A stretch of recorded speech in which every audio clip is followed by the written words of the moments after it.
Hey bookkeepers, it's Trudy at Maven and it's September. I can't even believe it myself. So, year end is actually starting now.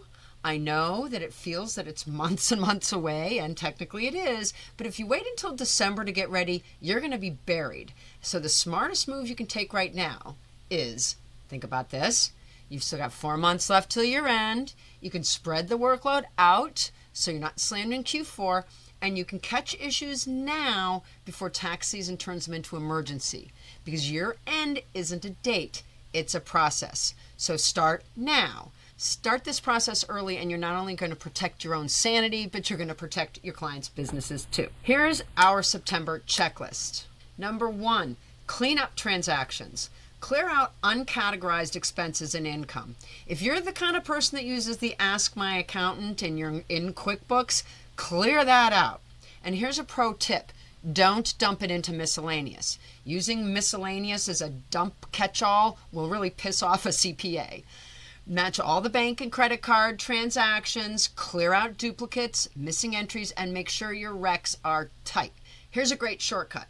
Look at your August rec report detail and go to the section that lists the uncleared transactions. If those are older than 30 days, you may have a problem, but it's significantly easier to fix it now than having to deal with multiple steps to clear it up later. Number 2, reclassify anywhere where needed. Move misposted expenses to the right accounts. Now remember, wages are gross, not net. So if you have DIY clients that do their own in-house books and they hire you to keep them clean, this is one of the areas that they will struggle with. So pay close attention. Correct the personal expenses that are coded to the business. If they're wrong, sort that out. Your business owner should know.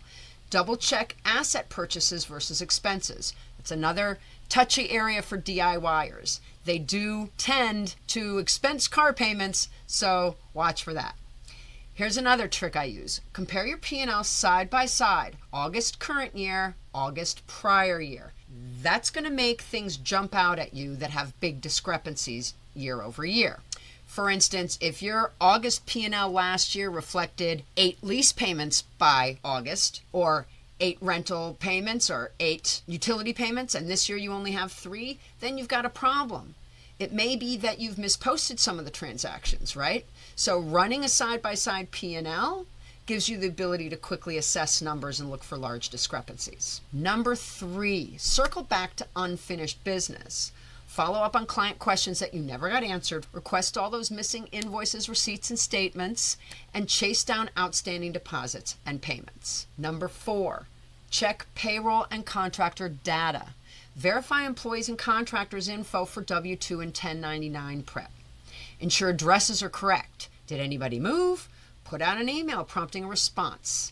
Social Security numbers and EINs. There are many free options for software that will verify those numbers for you. Just Google that. Of course, make sure that the totals are correct. It's not uncommon at all for one vendor to show up twice in your vendor list if you have a typo, or even a nickname. You could have a Nick and a Nicholas that are both the same person. So make sure you check that and consolidate those vendor accounts. Here's another trick I use for the 1099ers, and I recommend that you do too. Exchange their first check for their W-9. That way you'll be guaranteed to get it. Number 5, review balance sheet accounts. Reconcile all of the loans, lines of credits, prepaid accounts. There's way more here than just bank accounts to reconcile. And just because you've gone through the motions of reconciling does not mean your reconciliation matches your balance sheet. It must. If not, you've got a problem. So compare your register balance from your reconciliation summary with your balance sheet. Then check owner draws and contributions for accuracy. Print that out, send it to the business owner. And lastly, number 6, prep for your CPA or tax pro. Start a folder or a binder for year-end docs now. Drop in key reports, major purchase details as you go, purchase agreements, finance agreements, leases, those kind of things. Look, if you really want to take the stress out of your end, especially if this is your first, then track every client's progress in one place. The cleanup status, reclassifications, payroll information, 1099 readiness, CPA packet, all of it.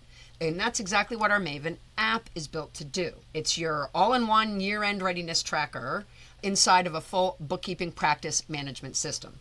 So that helps you move from I hope I'm caught up to I know I'm ready. Even if you're not using our Maven app yet, start your own simple tracker now. Your future self will thank you for it. So do not skip this step. Just go into Excel, start a spreadsheet, do what it takes. Here's your action item for today.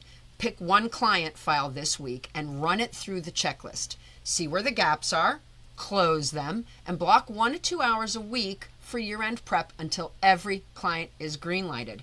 And then it'll be just in time for our October episode with a whole new list of things that you need to pay attention to. If you want to close out your year-end without chaos, it starts now, and it starts with a plan. Hit the reminder bell so you don't miss any of the tools, tips, and the Maven app launch that will make your year-end your easiest yet. And again, watch for the special October episode that is going to continue with this series. In fact, subscribe now so you don't miss it. And we will pin it as soon as I have it. I'm going to pin it to this video so that you can play it back to back. Okay, so that'll make it a little easier for you. Because after that, we're going to be following up with a November, a December, and even a January edition. Okay, so you don't want to miss any of that. You know, there's only 2 reasons for what we do, and both are facilitation. So in effect, you are a facilitator. You're either facilitating decision making for your client, your business owner, or you're facilitating their tax return. Everything you do is geared to facilitate one or the other for someone to finish their mission. So the pressure's on. Make no mistake, you need to nail year end. It's 50% of your whole reason for being. So we'll see you in the October episode. Watch for it.